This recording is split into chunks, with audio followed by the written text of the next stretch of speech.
This is Surfing Through Cinema. I'm your host, Hawaii Harry. Today I will be reviewing the next film in our Disney Week series. This is a film that has been adored by many fans and has also caused many nightmares in children. This film is, of course, Pinocchio.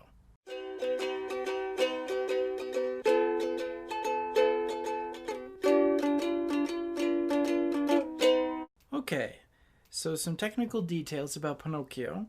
It was released February 7th, 1940 in New York City. So that was about 80 years ago. The original budget was $500,000, but eventually blew up to being $2.5 million, and that is in 1940 dollars. Now, another technical detail, this is the first animated film to win an Academy Award. Snow White had won a Special Achievement Award, but it wasn't a true and real Academy Award. And so that's what Pinocchio received. Some other technical details. Italy had plans for making this film in 1935, so a film adaptation of the book of Pinocchio. And the release date was in 1936. So, due to some technical difficulties and having exhausted the funds of the entire movie studio that was producing it, the film was eventually canceled. As a result, only a few animation cells survive of this, and had this film actually been made, it would have been it would have beat Disney as being the first fully animated film. So that's an interesting fact that Italy almost beat Disney as being the first having the first fully animated film. And we'd be remembering that version of Pinocchio versus the one Disney made. So it's very interesting that almost happened. Some other details. So, Pinocchio was originally intended to be Disney's third film. Due to some production complications with Bambi, Pinocchio was moved ahead in production. So, let's get into the plot. So, the Blue Fairy makes Geppetto, a puppeteer. He makes a wooden puppet he made come to life. And if the puppet is good, he will become a real boy. That's what the good fairy, or blue fairy, I should say, promises him. And so Pinocchio, of course, like any other boy, he makes mistakes, he breaks the rules, so he ditches class a few times, and he even ends up being trapped on what's called Pleasure Island, which has a bunch of different games, so like pool and all kinds of things for boys to go do and destroy. And he escapes from here. So the alcohol that the boys were drinking was turning them into donkeys, which is a whole nother thing in its own. And Pinocchio was able to escape from that. And he tries to find his dad because when he gets home, his dad is missing. And so he finds out his dad had been gone fishing, and he had been swallowed up by a whale. And so he saves his dad from being drowned and eaten, but in doing so he died, I guess, because, being underwater a few times didn't kill him, but being hit onto rocks doesn't make any sense. But nonetheless, he dies, and the witch sees this as a good act, and he brings him back to life and turns him into a real boy. Not the good witch, I mean the blue fairy. This isn't the Wizard of Oz, silly me. And so that's the plot. And, growing up, watching this film, I'd always been terrified of it. It's not like, let's think about it. It's not like Snow White or any princess movie where, it's got fun characters or whatever. I mean, this movie does, but it's just really, really dark. Pleasure Island is just really disturbing, and the boys screaming as they're turning into donkeys, that always scared me as a kid. Now, that being said, it also balances it out with some heartfelt moments and nice scenes, but as a kid, it just scares the heck out of you. Especially with Monstro, that giant whale. It's huge and scary and like deep voice, and it was terrifying as a kid. So those are some initial thoughts I had on Pinocchio. To do more research into it, I looked into the book of it just to see how different Disney was from it. And it is pretty different, but I found the book was actually more terrifying. You know, Jiminy Cricket in this movie, he's like super nice, but he's also a conscience, so he's like telling Pinocchio, you know, right from wrong. Well, in the book, Jiminy Cricket isn't named really, he's just a cricket. And Pinocchio gets annoyed with him, throws a boot at him, and kills the cricket. And and throughout the rest of the book, the cricket's kind of not taunting him, but he's basically still telling him right for wrong as a ghost.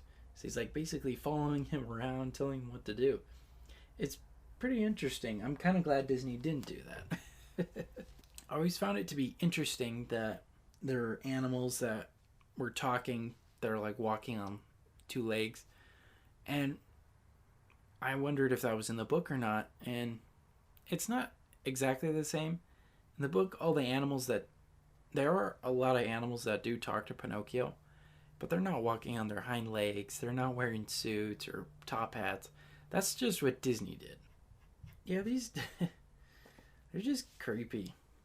It's just a creepy, weird movie. I just don't get it.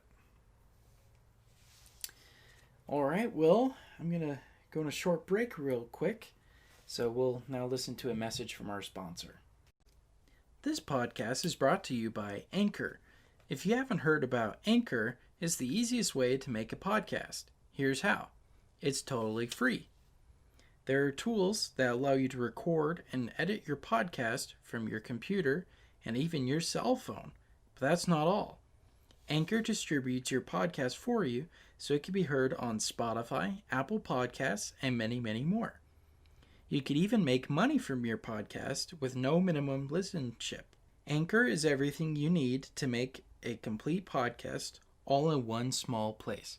So go on and download the Anchor app or go to anchor.fm to get started today. Okay, we're back from our break. So I'm going to get into some popular opinions on Pinocchio. Pinocchio is symbolic of human life and the choices we make and the consequences of them. Well, this is definitely true.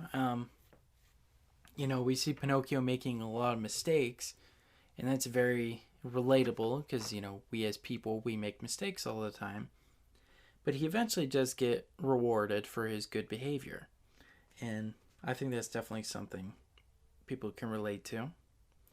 Another thing, Jiminy Cricket's song is controversial because the meaning sounds like wishful thinking rather than reality of things. When you wish upon a star, all your dreams come true. And although I could see that, I really think it's just that it's faith or putting your trust in something beyond you. And I think that's fine. So it's considered a classic because of this song. And, many people agree with that. Every time you watch a new Disney movie, it's the beginning song. It's definitely a classic. I really believe that. So now let's get into my views of it. Despite reading the book, reading passages from the book and looking into it, I still think it's weird that Honest John and Gideon, the cat and the fox, and even Jiminy Cricket, they talk. They're animals and they talk. It's strange because you look at Gideon, he doesn't technically talk, but he's huge. Then you see Figaro, he's a tiny little cat. It just doesn't make any sense. Go with one or the other, I don't know why it's like that. So it's a little confusing. In the book, they were talking animals, but they were like normal size for what they were. They weren't giant anthropomorphic or whatever the word is. They weren't big like humans. They were normal for their, animal size. Another thing I found that was weird, or another view of mine, I guess, is the boys turning into donkeys. It's so disturbing. Like I stated earlier, it's terrifying for children. it's just I don't know. I don't know what else to say besides terrifying. I can never get over it. It's just haunting. And finally, the animation is amazing, especially when they're underwater. They put this really cool effect on it that makes it look like it's moving with waves, and they even changed the audio a bit. It's a really beautifully made film. I can't argue with that. But I don't know. I still think it's really weird. Definitely not my go-to Disney movie, but everybody should see it at least once. It is a classic. That's really my thoughts on Pinocchio.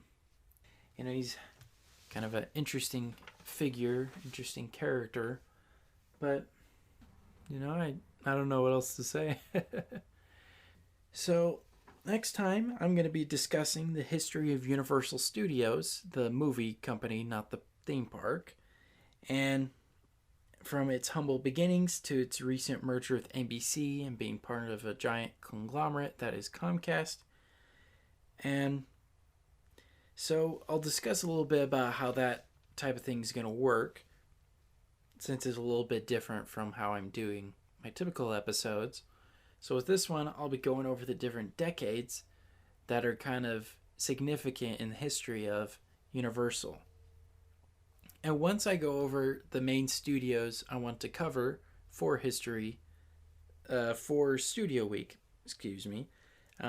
then I'll talk about individual decades of film and the best films for each of those years. And it sounds a little complicated, but it'll make more sense when we get further into it and as time goes by. So thank you all for listening. Until next time, this has been Surfing Through Cinema. I am your host, Hawaii Harry. Take care. Thank you for listening to Surfing Through Cinema. Make sure to check us out on Facebook at Surfing Through Cinema with Hawaii Harry and on Instagram with Surfing Through Cinema. We also have a website, www.anchor.fm/Surfing Through Cinema, where you can learn more details on upcoming episodes and on past episodes.